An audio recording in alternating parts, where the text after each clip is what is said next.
Hi, Okay, everyone. Welcome to another Fraud Watch Friday. I'm Bruce Carlson from the AOP Washington State Office, and joining me, as always, is Kay Tomlinson, one of our great Fraud Watch volunteers. Hi, Kay. How's things going today?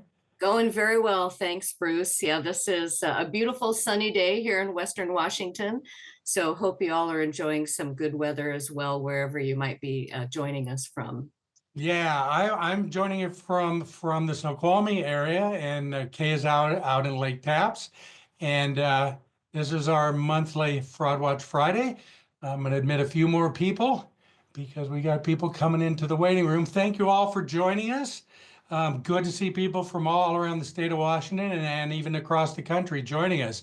Our topic today is an important one and one that we hear about a lot. And it also connects with our other big state campaign, which is supporting family caregivers. Mhm. A lot of people are concerned about loved ones who may be suffering from cognitive decline and maybe are not managing their affairs as well as they used to. And one stat I just saw is that people who prior to a cognitive decline diagnosis like Alzheimer's or something can lose half of their net worth, but pretty easily to fraudsters. And we have heard that fraudsters will actually target people with cognitive decline to take advantage of them, and there are scams aimed at that population. So Kay has been looking into this and digging into the Fraud Watch Network's resources and her own resources. So she's got a presentation to give us on that, and then we'll take your questions on that subject or any other fraud topic. So if you have a fraud question, go ahead and put it in the chat, and we will take it in just a few minutes. So Kay, with that, go ahead and let's get started. Okay, very good. Thanks, Bruce. And welcome again, everyone, to our July Fraud Watch Friday. As Bruce said, today's session is a little bit different.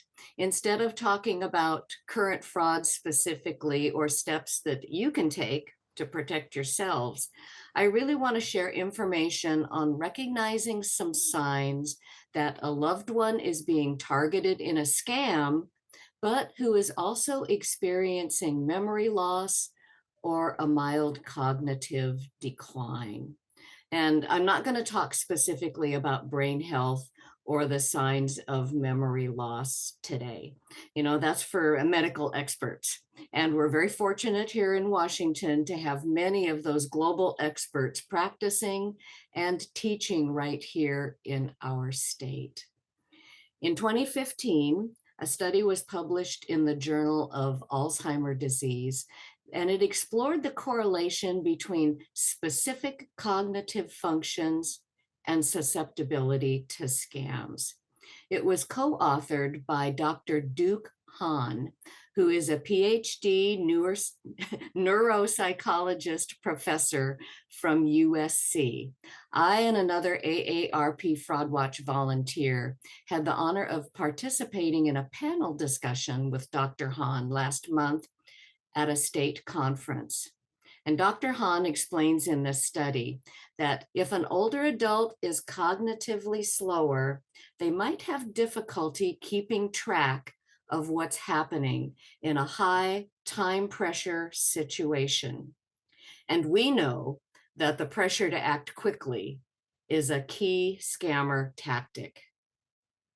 If these older adults are experiencing memory issues, Dr. Hahn says, they might also be more easily led to misremember events or facts.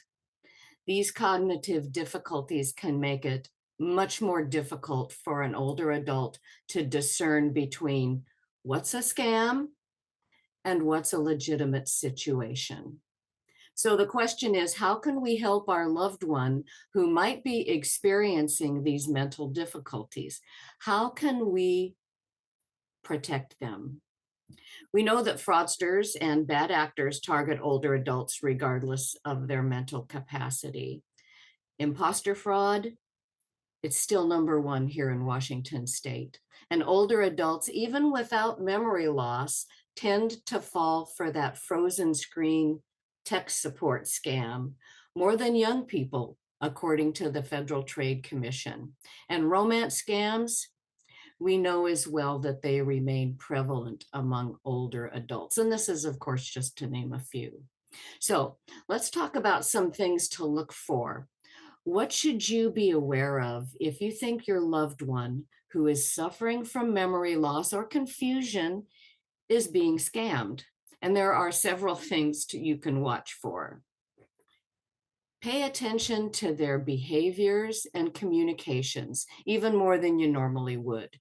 Notice any changes in those usual patterns. And if they don't live with you, things like hanging up on phone calls with you because another call is coming in, they just have to take right now.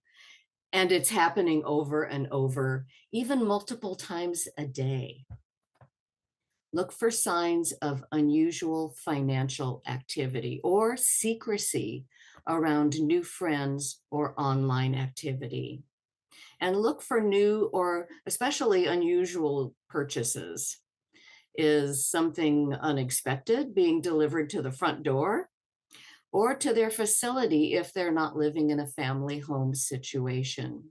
If they're living alone, do you notice some new unusual items in their home when you visit?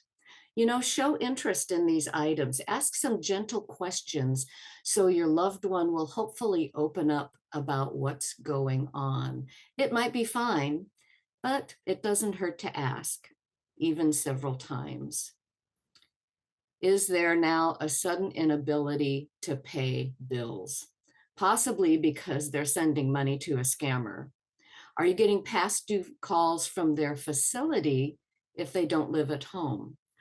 Or do you find past due bills in their home stacked up when you visit them? Are they withdrawing from family and friends? Or do you see a sudden increase of time spent online or on the phone when they're with you? Or again, if they're living in a facility, has staff reported a withdrawal from social activities that they used to enjoy? Do they display anxiety, defensiveness, or even fear when discussing new friends or financial matters? Finally, document everything. If you're suspicious of any unusual activity, keep records, including the dates, times, details of communication, and all transactions. And this is going to be especially important if you need to place a report with law enforcement. That's a lot of things to watch out for, isn't it? And really, unfortunately, we're just scratching the surface of the basics. But now I want to take a moment to share just a few brief comments about an uncomfortable matter. And that's financial exploitation by family members, because unfortunately, not all scams are perpetrated by anonymous bad actors. This is a detour from stranger danger, and it's especially tough to deal with if memory loss is involved. But, the warning signs that I just mentioned, they still apply. Plus, watch for defensiveness or even exaggerated support of one family member or even a caregiver over others. Or has your loved one cut off all contact with family and friends, except for that one person who might be family or even a trusted advisor or a caregiver? Look for forgery on legal documents or checks, large withdrawals or transfers from financial accounts, or even missing property.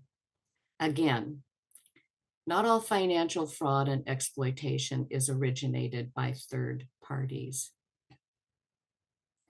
But if you don't suspect that your loved one is being scammed right now, but you want to be proactive and you want to keep them safe in the face of memory loss or mild cognitive decline.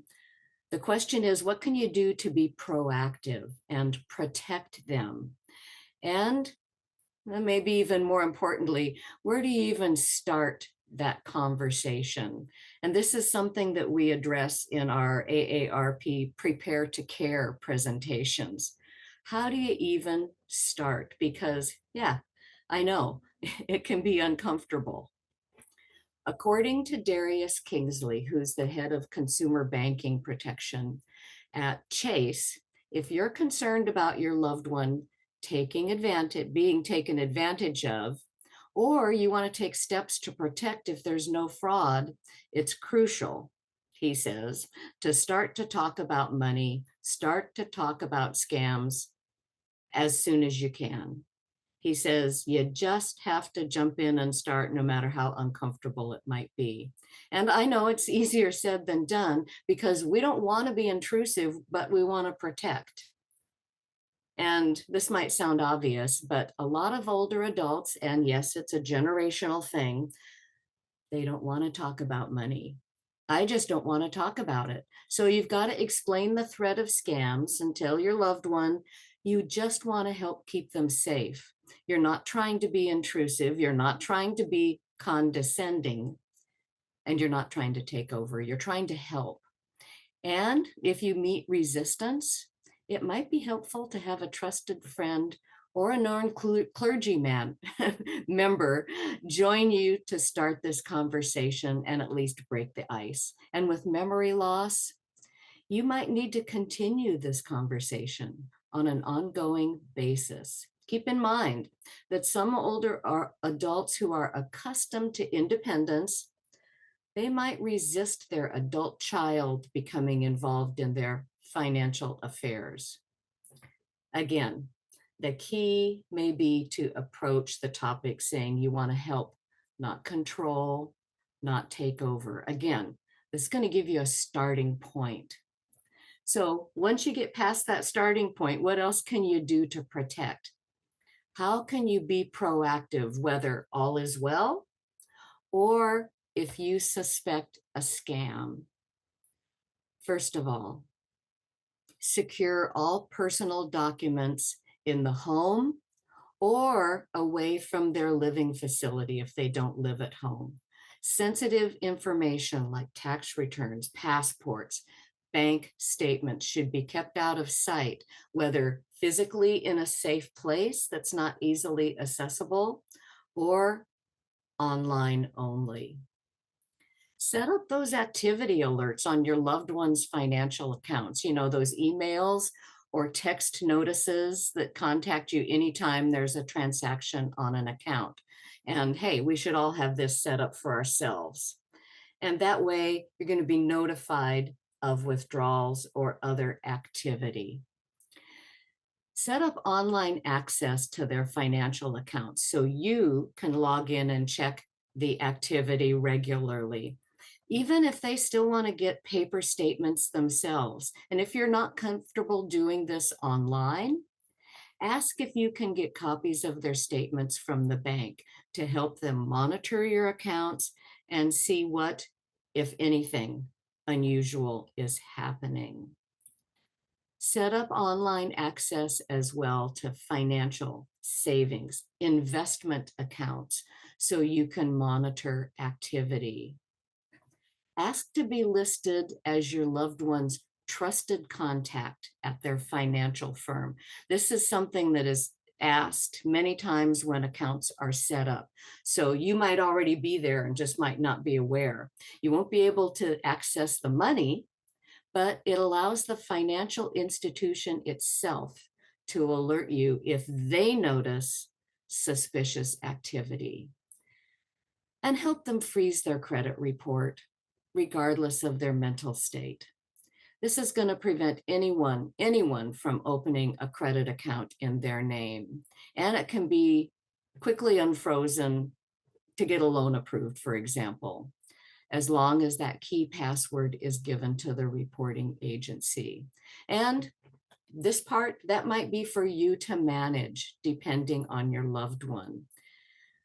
But keep in mind that even if they don't use the internet, text, email, any of those online activities, or even if they really don't use a phone now, their social security number is still active and it can be used in identity theft. Set up call texting, call text blocking for them, of course, just like you have.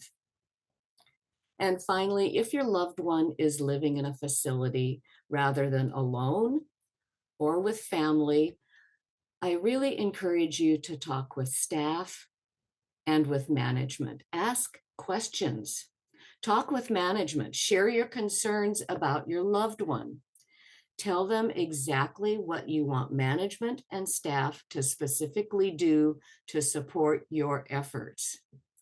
Encourage them to raise questions with you if they notice any of these red flags that we've talked about. Ask management if their staff is trained to recognize signs of fraud. Talk to them about that. Do they work with residents to inform them about what they should be cautious of when they're on the internet? And make sure that they know you're being cautious because your loved one might be the victim of a crime. It's not your loved one's fault. They might be being manipulated by criminals who are expert at what they do. And finally, to finish this up, if you think that your loved one has been victimized by a scam, or if you think that they've just been approached by a fraudster, but you're not sure, you can get support for you and your family. As always, we encourage you to contact the Fraud Watch helpline. It's at 1-877-908-3360. You don't have to be an AARP member and you don't even have to be over 50 because our trained volunteers are going to listen, support, share information and resources. If you're suspicious of financial exploitation by family members or a caregiver, you can contact Adult Protective Services and you can do it anonymously and they can give you tips and some next steps to help you. They are at 1-866-END-HARM, ENDHARM. Of course, report any fraudulent activity to the FBI, ic3.gov, and to the Federal Trade Commission at reportfraud.ftc.gov. Those are resources we talk a lot about here. Having a family member with memory loss or dementia, mild cognitive decline is difficult. We know, believe me, I know. But there are steps, as we've talked about, that we can take to help protect them so that they can feel safe and that we can feel safe that they are being cared for well. So as usual, at the end of our session today, we're going to send out a survey and it's going to have an article that recaps a lot of this information and maybe some additional information as well for you to review. Plus, I threw in a couple of links for Dr. Duke Hahn with his research and his work on brain health and susceptibility to scams. It's a little technical, but it's well worth taking a look at and it's very informative. So I encourage you to take a look. And again, Bruce, thank you. And thank you, everybody. I hope this information has been helpful.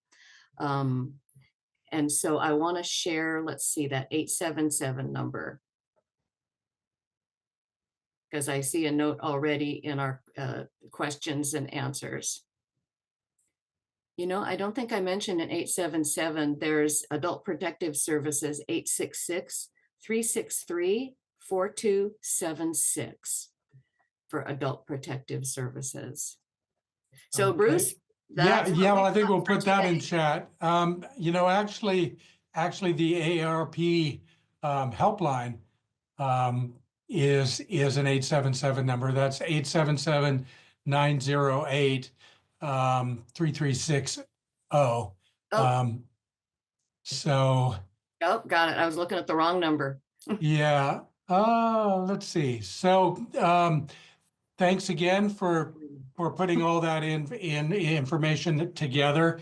Um, it's it's kind of a tough subject because it gets into family dynamics sometimes, and and that's a whole nother um, that is a whole nother thing.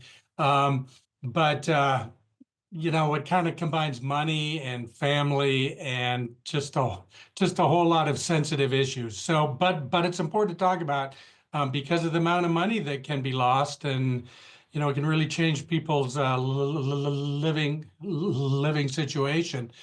Um, but there is a good question, I thought, from HLA, it looks like, and that is, why does Facebook allow multiple profiles for the same person? As an example, I've seen hundreds of profiles for the NCIS actor Mark Harmon and variants on it. Lonely elderly strike up conversations with the imposter and then instructed to communicate off Facebook to other chat apps like Telegram, WhatsApp, etc. As a public service announcement, celebrities should say they are not on social media to stop this fraud. Sad to think that celebrities may feel that any publicity is good publicity. Kate, do you have any thoughts on that one? And gosh, I see that all the time too.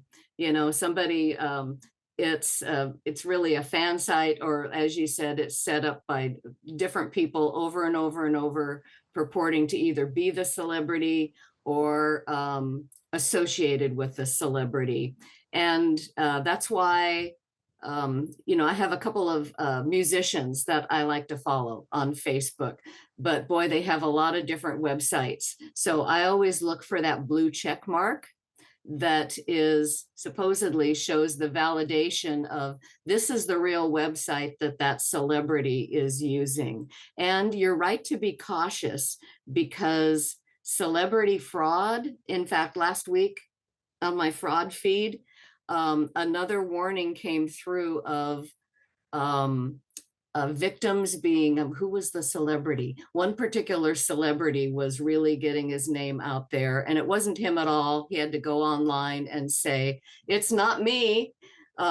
People are scamming others because they are impersonating him. Look for that blue check mark. Look for that verification.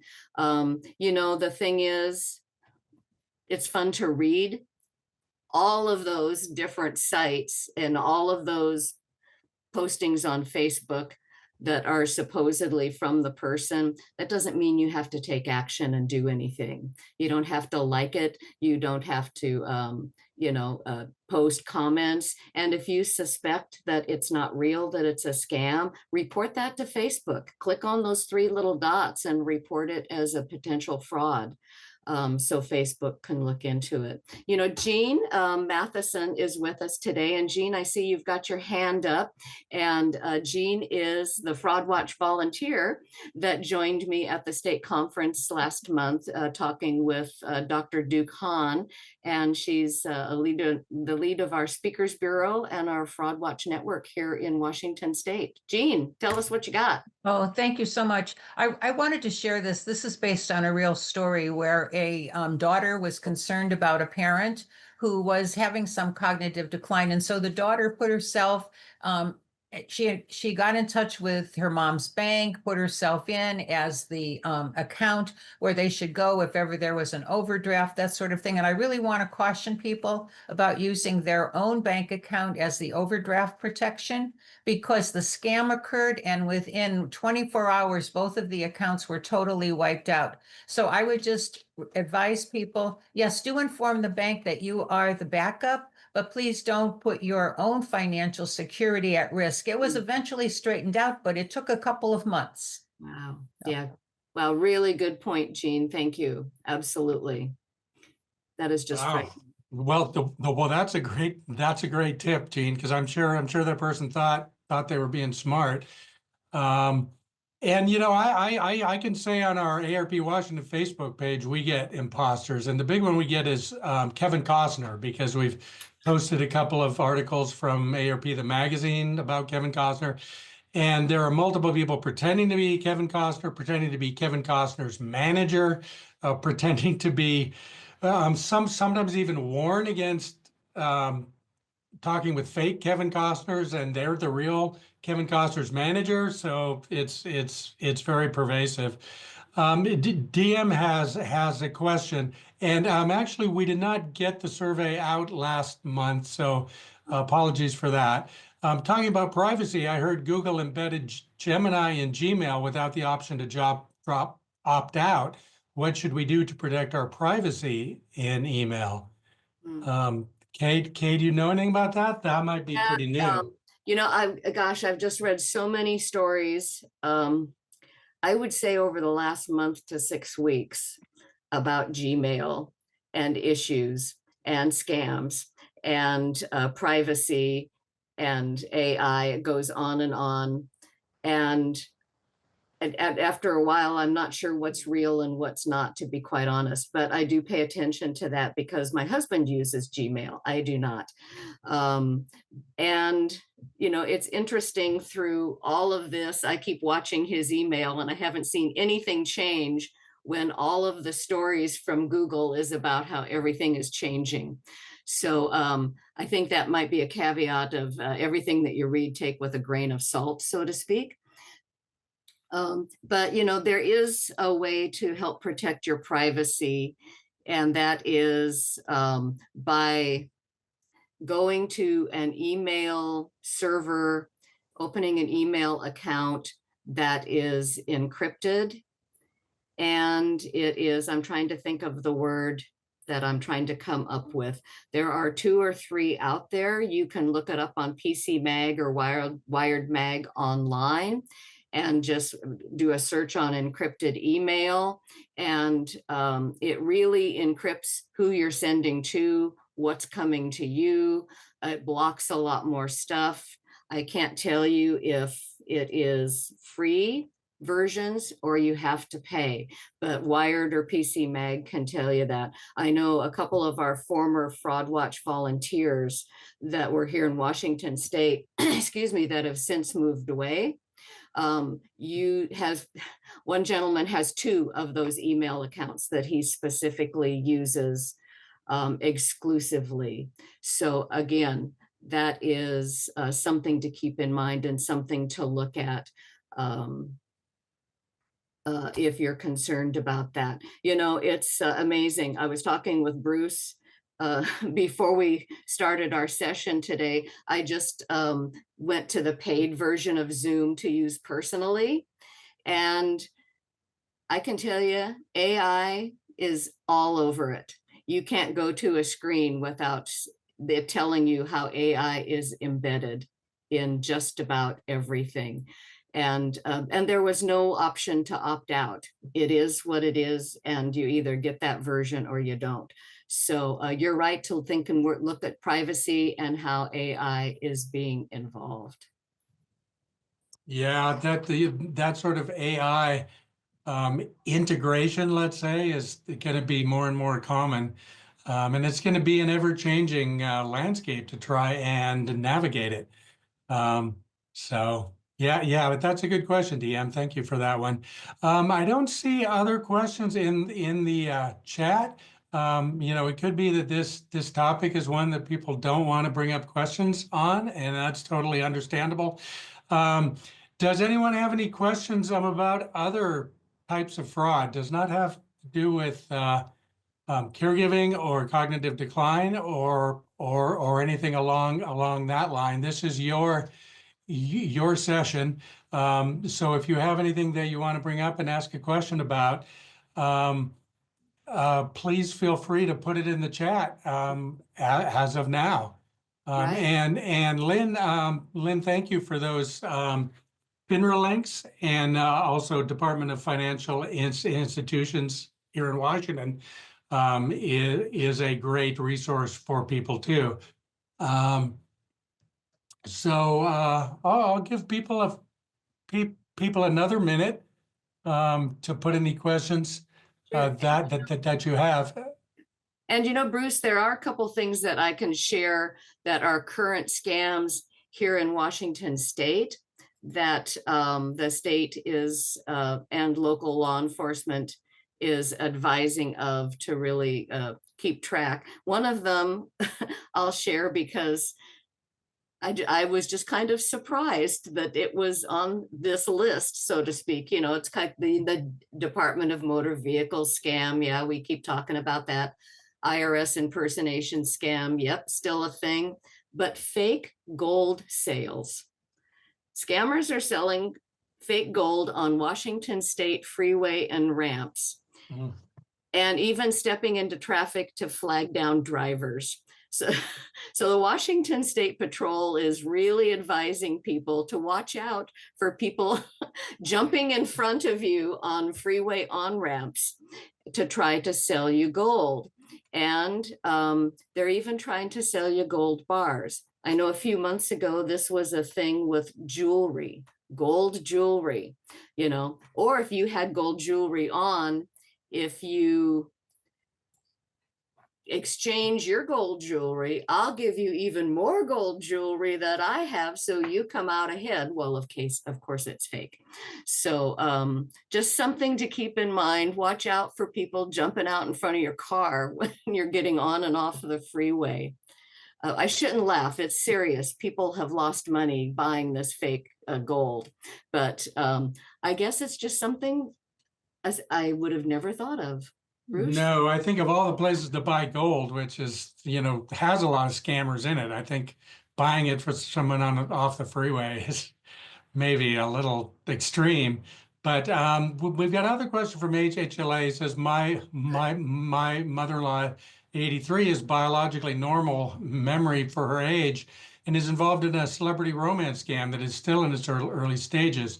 She can't be convinced by family members that it is an imposter. Can she be forced to see a psychologist since biologically her neurologist deems her normal for her age? That kind of gets into medical and legal issues that Well, I don't know that we can answer, but Kay, do you have any thoughts? I can share a couple of things, and I really appreciate this comment and this question because it does dovetail with one, a lot of the things that we talk about when we talk about scams and fraud, whether it's young, old, whatever age. Many times the victim just cannot be convinced that they're being taken advantage of. They won't believe it. They're so entrenched in the scam.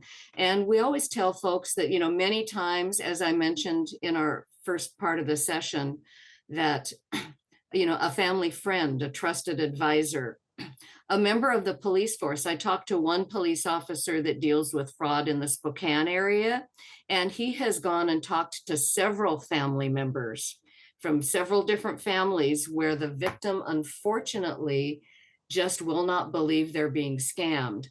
He said sometimes it helps, sometimes they won't believe it. When Jean and I spoke at the conference, excuse me, last month, we were speaking with the administrators of caregiving facilities. Many of them included assisted living and memory loss facilities. And part of our panel was an attorney that deals specifically in that topic. And you really can't force a loved one legally to go see a psychologist, regardless of their mental health. Even if you have a power of attorney for your loved one, you can't force them to do something they don't want to do. They have the ability to say no. Unless you're appointed by the court to be a legal guardian, that's the only way you can make that happen. This is what the attorney there had said. I would advise you to see an attorney and see what else you can do, because you really can't force them to go see a psychologist against their will. Even if you have the psychologist come to them, are they going to talk to them? I don't know. So again, if you really have concerns about trying to make someone participate in something like that, you really need to see an attorney that's going to look at your specific case and your specific instance to help you. Okay, thank you for that. Tamara asked about, what about DuckDuckGo? I missed this, got on late, no problem, glad you're here. But I guess she's asking about web browsers that offer more privacy. And we cannot endorse any particular product. But Kay, can you talk about these in general, these sort of web browsers? You know, I think Apple Safari claims to be private as well. Can you talk about you know, are there web browsers that offer more privacy than others? And every browser is different and going to offer more features. Kind of as I mentioned before, you can go to Wired magazine online, pcmag.com online, and just say web browser security compare. And then take a look at the resulting information, see what works for you, and see if something that is out there that's more locked down, so to speak, is what you prefer other than what you might be using. Also, you can go into the settings of your current browser and go to security and privacy. And there are a lot of features that likely you can enable within your current browser to increase the security beyond where you may be listed. So again, that's kind of a good first step. Take a look at what's there in your current browser, see if that satisfies your questions and what you want to do. If you can certainly set that up while you're investigating other browsers and see if you want to go ahead and make those changes.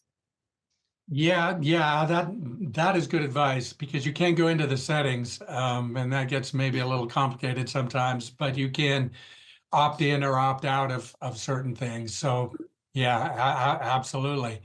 I don't see any other questions. I should just point out real quick, the question it was more about the search engine versus the browser.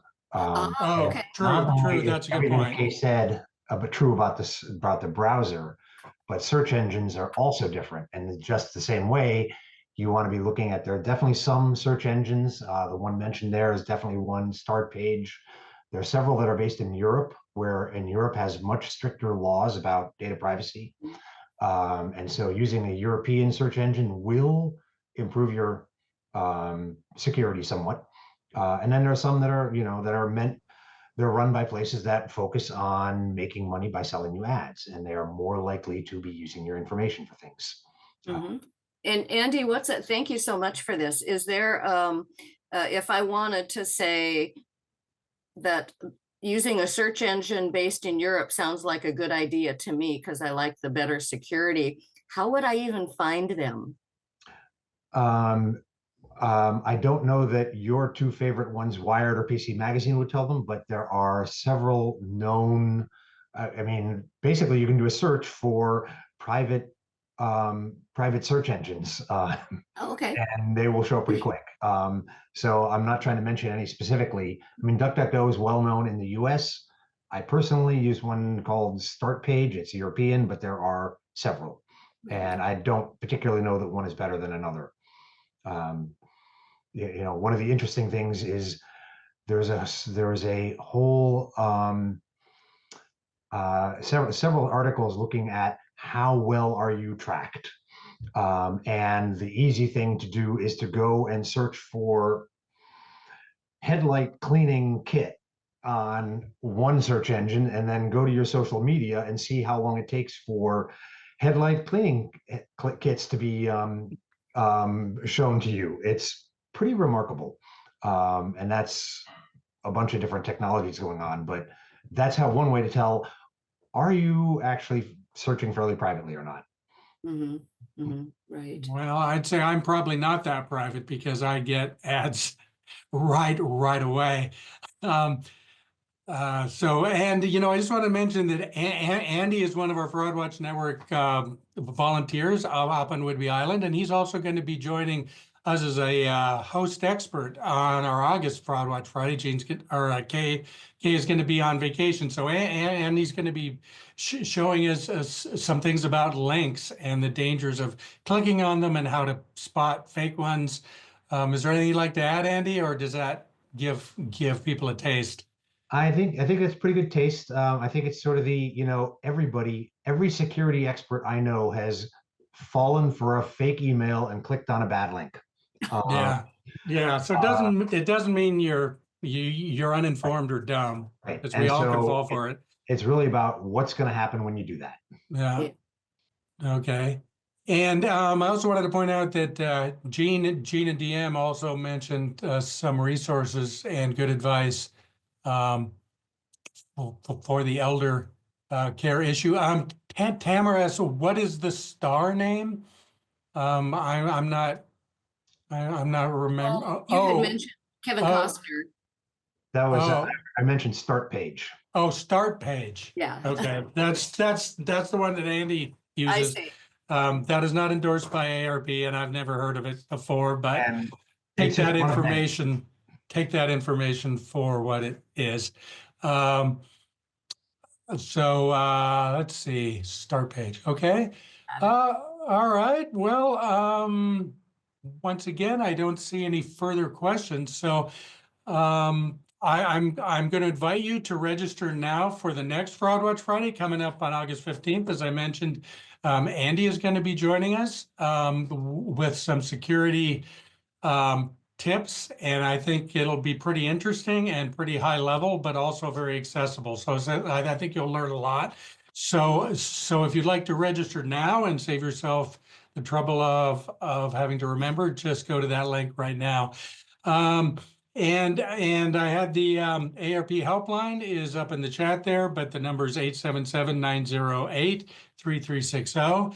As also, I want to put the link for the Fraud Watch Network, which has a lot of good information. So I'll put that in the chat. And I guess with that, Kay, do you have any last words for this session? Well, one thing that I wanted to mention that is also not related to memory loss or dementia, but it can be pretty confusing regardless of our mental state. And that is, I'm wondering if folks have been hearing very much about passwords are going away. It seems like every day I get more stories saying passwords are no more. Passwords are going to go away. Get ready to get rid of your passwords. You need to learn how to use passkeys. You need to learn how to use authenticator apps. Even password managers might be going away. And so I'm just curious to know if you want to put in the chat, well, maybe a little exercise, if it's okay, Bruce. If anybody has been hearing about this, or is it just me? Andy, have you been hearing about this a lot? I know that not every company accepts passkeys. Some do, some don't.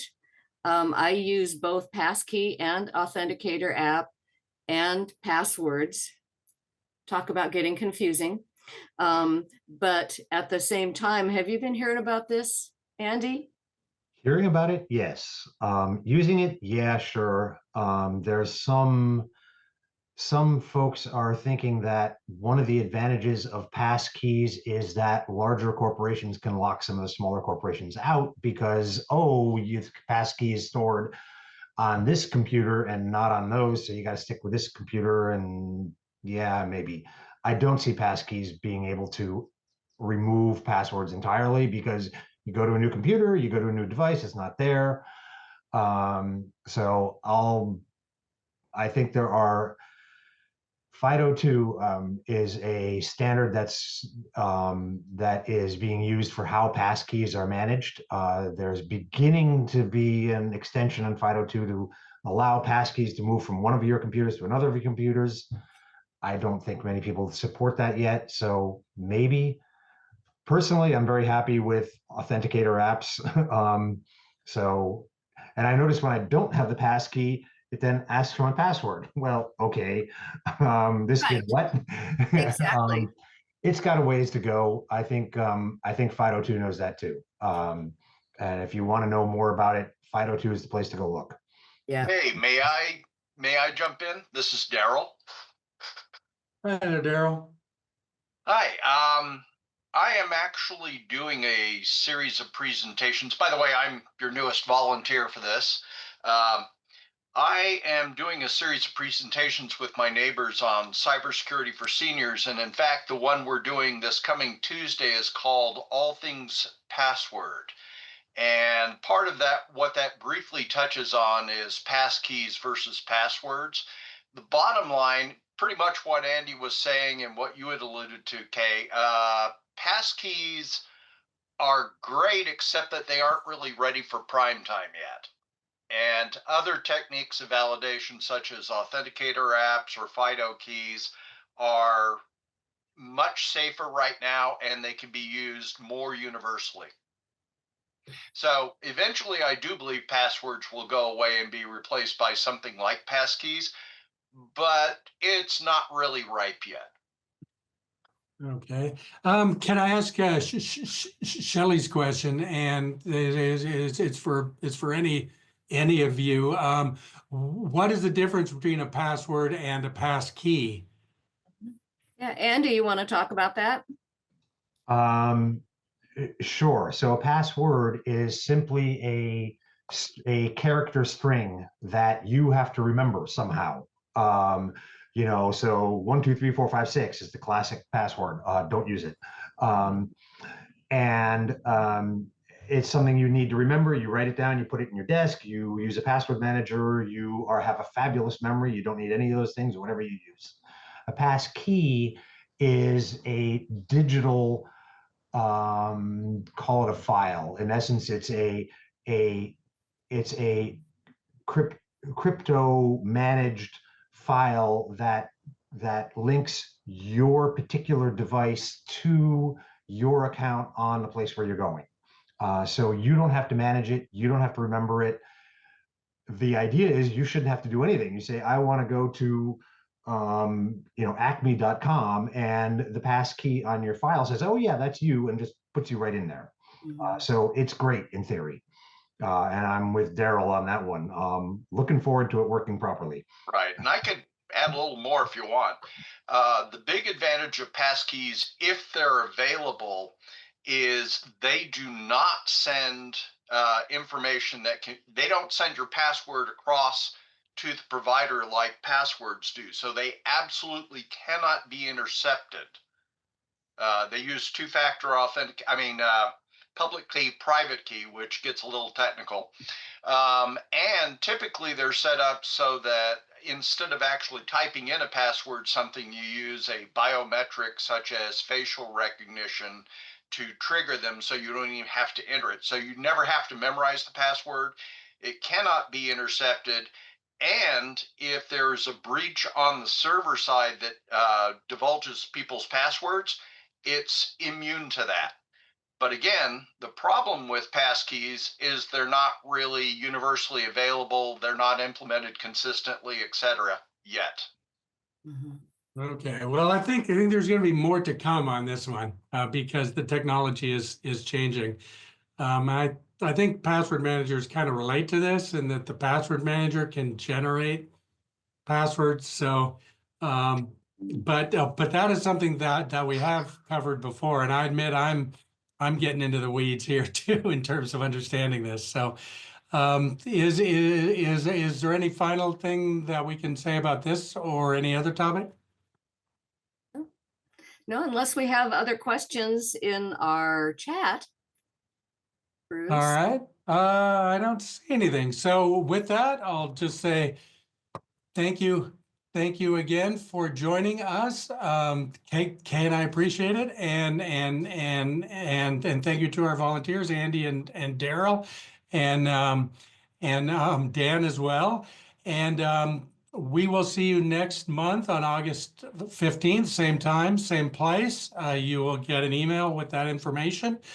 And we look forward to seeing you then. So thank you. Yep. Thank you. Have a great month. Thanks.